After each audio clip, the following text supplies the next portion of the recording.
La première ligne de chemin de fer desservant la baie de Somme fut celle d'Amiens à Boulogne, ouverte en 1848. À cette époque, les flots longeaient la voie ferrée à marée haute entre Port-le-Grand et Noyelles-sur-Mer. Cette ligne fut incluse dans le réseau de la Compagnie du Nord en 1851. Très rapidement vint l'idée de créer un embranchement de Noyelles à Saint-Valery-sur-Somme pour desservir le port, dont l'activité était encore considérable et, sans doute, pour concurrencer le canal de la Somme, terminé une vingtaine d'années plus tôt. Durant l'été 1969, face à la fermeture imminente de la ligne Le Crotoy-Saint-Valery, quelques amateurs se réunissent et rencontrent les autorités locales pour étudier la possibilité de sauvegarder cette ligne par une exploitation touristique. Le 13 novembre 1969, la création de l'association du chemin de fer de la baie de Somme est confirmée. Elle est créée le 13 mars 1970, date de parution au journal officiel.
Ces gens de Paris sur la plage du Crotoy, en face de Saint-Valery, les premiers baisers sages qui rendent fiers dans les cabines de plage derrière.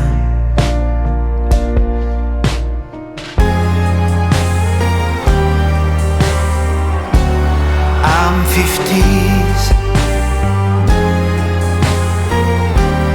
I'm 50s, dans le Radiola, André Verschuren, les enfants soldats dans les montagnes algériennes. La Picardie est belle,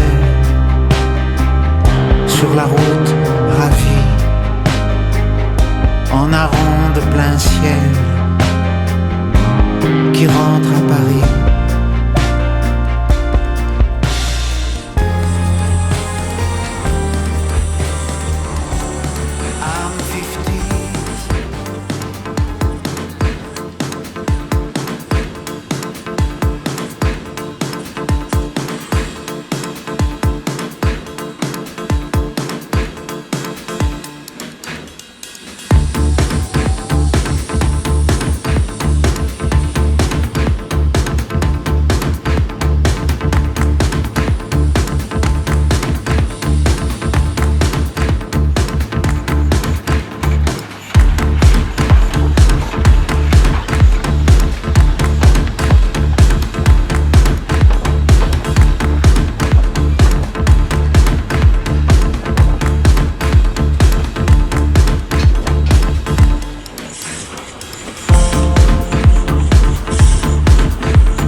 S'en va de bon matin, on le voit filer vers la montagne, plein d'entrain. Dans les prés, il y a toujours des vaches, étonnées de voir encore passer ce petit train qui lâche des panaches de fumée. La garde-barrière agite son drapeau rouge pour dire bon voyage aux vieux mécaniciens. Mais dans les wagons, nul voyageur ne bouge, car ils prennent tous le car et le train ne sert à rien. Le petit train qui veut croire au miracle, l'air de rien, s'en va en sifflotant. Et les beaux, admirant le spectacle,